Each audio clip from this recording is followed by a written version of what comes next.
Jornal da Manhã. Entrevista. E uma audiência pública para debater a proposta de implantação da tarifa zero no transporte de Sorocaba será realizada nesta sexta-feira, começando às 9 da manhã no plenário da Câmara Municipal. A mesa vai contar com a presença do deputado federal Gilmar Tato, entusiasta do movimento Tarifa Zero, autoridades e secretários da Prefeitura de Sorocaba. E o nosso Rubens Maximiano fala direto da Câmara Municipal sobre este assunto. Bom dia, Rubinho. Muito bom dia, Rosana. Nós estamos aqui na Câmara dos Vereadores de Sorocaba, ao lado do deputado federal Gilmar Tato, e para falar justamente sobre a questão da tarifa zero. O objetivo do deputado é divulgar essa tarifa zero, a passagem de ônibus de graça para a população, não só de Sorocaba. O senhor está percorrendo o estado todo aí, não é? Conta um pouquinho para a gente, deputado. Muito bom dia. Bom dia, Rubens. Bom dia a todos os ouvintes da Rádio Jovem Pan. Eu estou aqui em Sorocaba hoje, uma audiência pública chamada pelos vereadores, uma iniciativa da bancada do Partido dos Trabalhadores, o Francisco França e a Yara Bernardi, mas assinada por todos os vereadores, é importante isso. E eu tenho viajado o Brasil todo fazendo este debate sobre a tarifa zero, que é possível. Nós temos... isso já é uma realidade em várias partes do mundo. Nós temos um país, que é Luxemburgo, que tem a tarifa zero. Nós temos já uma capital da Estônia, que tem a tarifa zero. E no Brasil nós temos já 81 cidades que têm a tarifa zero. No estado de São Paulo, nós temos 24 cidades que têm a tarifa zero, que o povo sai de casa e vai trabalhar, vai passear, vai visitar parentes, vai fazer uma consulta médica e não precisa pagar a passagem. Então é possível, a conta fecha, e todo o meu esforço é mostrar para os prefeitos, mostrar para os vereadores de que é possível você fechar a conta, porque um dos grandes problemas é como é que a conta fecha. Exatamente. E com a pandemia, as cidades criam um grande problema, porque diminui o número de usuários, de passageiros, e ao mesmo tempo você tem que continuar prestando serviço. E o transportes, o direito de ir e vir está garantido na Constituição, como o direito ao acesso à educação e o acesso à saúde. Então, nós temos que criar um sistema único de mobilidade e transportes, como existe o sistema único de saúde. Então, não é só a responsabilidade, ela não é só das cidades, mas sim do país. Então, eu tenho várias iniciativas de projetos de lei, tem outras lá no Congresso Nacional discutindo isso, de criar esse sistema nacional de mobilidade. Então, tem responsabilidades do governo federal, dos governos dos estados e das prefeituras. Porque o usuário do transportes, ele é penalizado duas vezes. Ele é penalizado quando... Deputado, desculpa interrompê-lo, mas eu tenho certeza que quem está ouvindo aqui nesse instante agora tem uma pergunta crucial. Quem que paga essa passagem de graça para a população? É o município, são os munícipes, não tem alternativa. Ou seja, o imposto, mas isso aí não vai recair? Não, a minha paga o imposto? A minha proposta, ela não cria nada de imposto novo. Então, eu vou te dar um exemplo do Vale Transportes, que é essa uma das primeiras iniciativas que a gente tem do ponto de vista do recurso. Então, criar um fundo municipal de mobilidade e você começar a pôr dinheiro neste fundo. Eu vou te dar um exemplo, o Vale Transportes. O Vale Transportes, o empregador, ele paga o Vale Transportes para o seu funcionário e desconta 6% do seu funcionário. Qual que é a minha proposta de lei? Acaba com 6%, o funcionário não precisa mais pagar esse 6%, e o empregador, ao invés de dar o Vale Transporte para o funcionário, ele deposita neste fundo. Você fala, mas o que tem de diferente? Às vezes a pessoa paga em dinheiro, e quando paga em dinheiro, necessariamente o funcionário ele não usa o transporte. Então, se ele põe no fundo, ele acaba ajudando a fechar a conta de todos para permitir esse passe livre. Outra coisa, o estacionamento rotativo. Aqui em Sorocaba tem locais, possivelmente... A Zona Azul. A zona chamada Zona Azul. Este dinheiro pode entrar neste fundo para financiar o transporte público, né? E também o próprio subsídio. Ou o Fundurb, você criar um fundo de desenvolvimento urbano. Quando você tem um bairro que não está densado, que tem um plano de moradia e que vai começar, precisa por linha de ônibus, o empreendedor, ele tem que pagar uma parcela porque a prefeitura é obrigado a pôr o transporte público lá. Então, ele pode pagar um valor para depositar neste fundo para subsidiar o transporte público. Você pode pegar uma parte do PVA.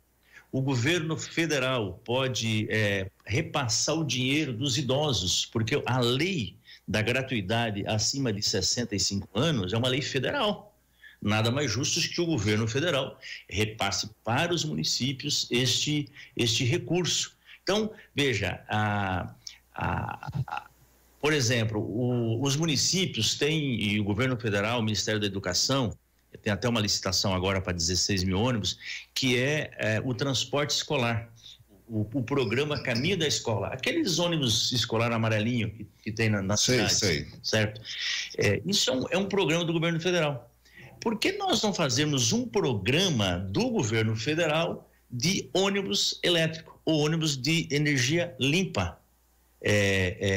Isso ajuda do ponto de vista ambiental, do ponto de vista da saúde, e faz a transição energética que o país hoje, o próprio presidente Lula, quando lançou o PAC, colocou que todas as obras têm que pensar na questão da transição ecológica, da transição energética, da energia limpa, e você potencializa a indústria nacional. Mas desculpa interromper, deputado, mas a energia limpa pode ser também o etanol. Assim, aliás, eu li um estudo recentemente que mostra que o veículo movido a etanol no Brasil, ele emite poluentes, considerando desde o projeto até a chegada do veículo à rua, né?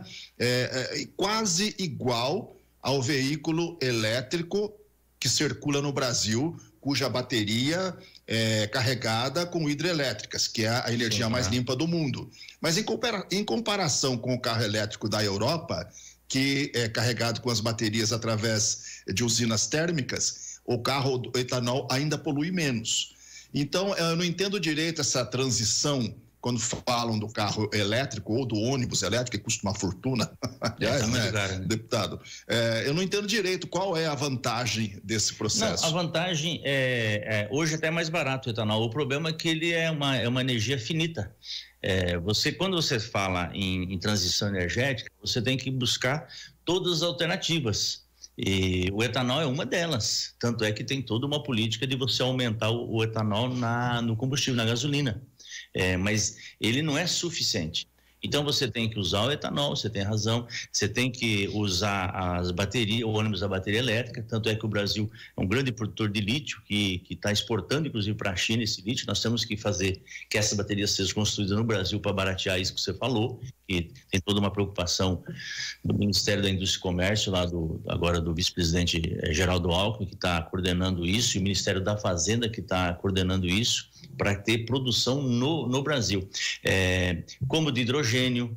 Então, quando se trata da área energética, você tem várias, o setor hidrelétrico, que também não polui, o Brasil é rico, né, nossos rios.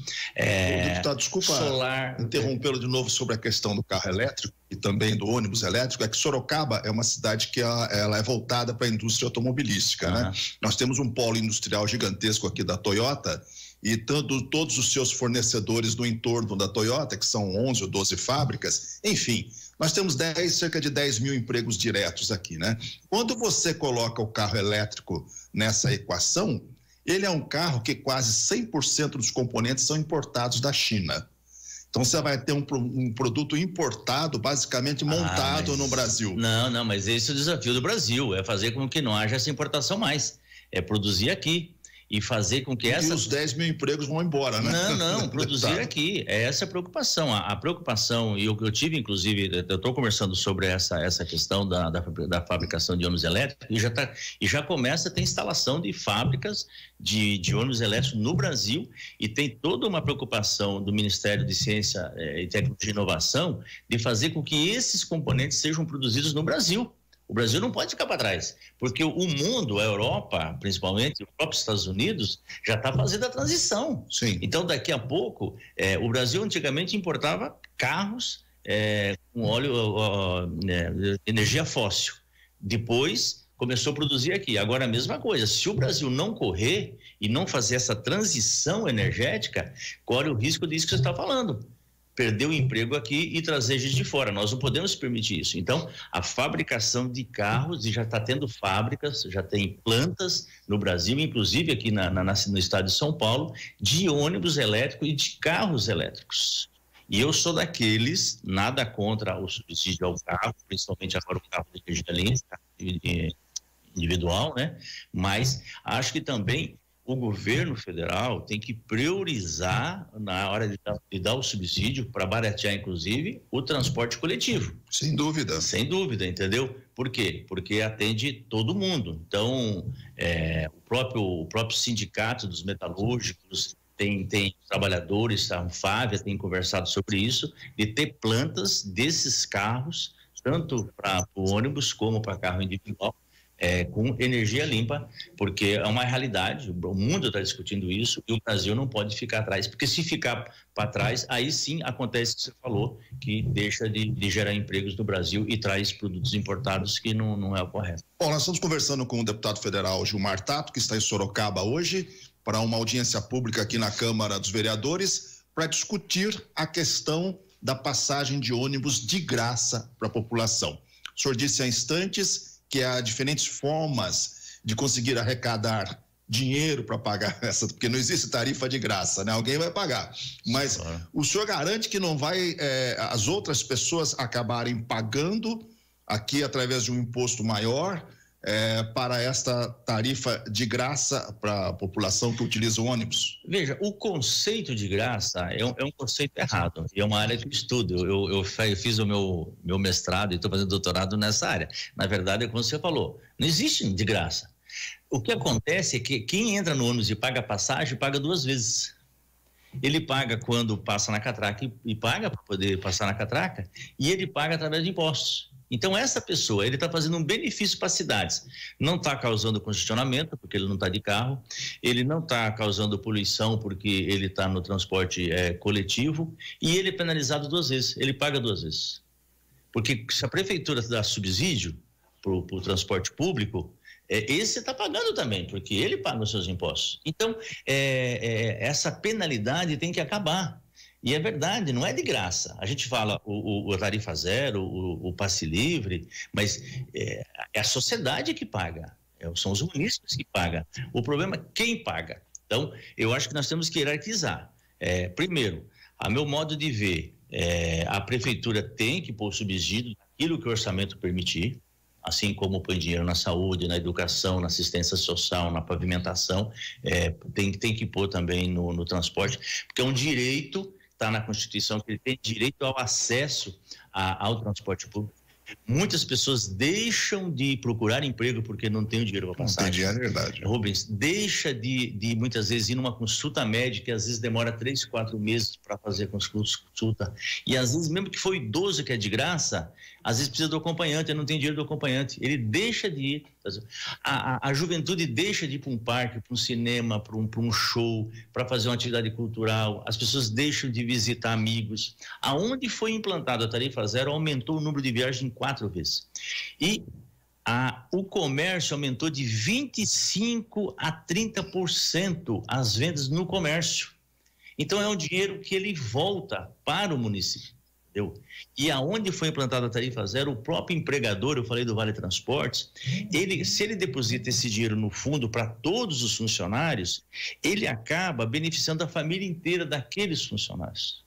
E acaba empregando as pessoas da própria cidade. Porque ele fala, bom, eu já pago o Vale Transporte deposito no fundo, então eu vou arrumar emprego para quem está aqui na cidade e não gente de fora. Isso significa que a pessoa gasta, se ela é empregada na cidade, ela gasta dinheiro na própria cidade. Então, ganha o comércio, ganha a prefeitura também, portanto, se aumenta as vendas, ganha através de impostos, ganha a pessoa e a família dela que anda de graça no sistema de transportes. Então, a conta, o meu esforço, eu fui secretário de transportes na cidade de São Paulo por muito tempo, quase 8 anos. em 2 gestões. A gente reestruturou todo o sistema de transporte, implantamos bilhete único, as ciclovias, faixas de ônibus, fizemos redução de velocidades.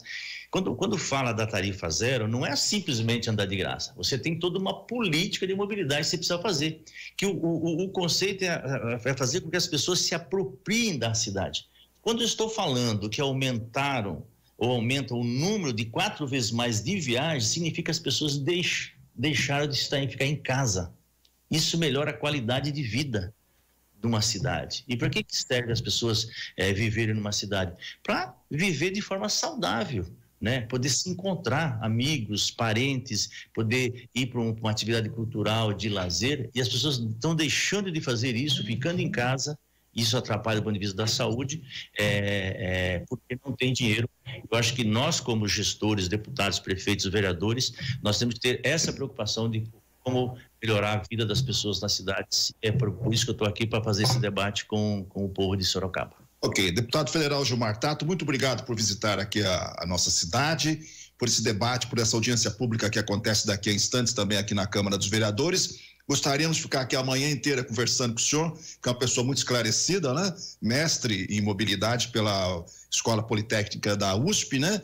Tem uma pessoa erudita no ramo, mas temos aqui temos que continuar o nosso jornal. Muito obrigado por essa entrevista aqui para a Rádio Jovem Pan de Sorocaba. Eu que agradeço, daqui a pouco eu estou lá com o Anderson, com o vereador França, a Yara e todos os vereadores. Nós estamos lá na Câmara. Convido todos para daqui a pouco estar lá na Câmara para a gente debater sobre um assunto tão importante para a cidade e para o povo aqui de Sorocaba. Forte abraço. Muito obrigado, Rosana. Com você. 8h40, agradecendo a participação do deputado federal Gilmar Tato e também do nosso Rubens Maximiano. Vamos agora a uma pausa para apreciarmos os deliciosos produtos da Padaria Real.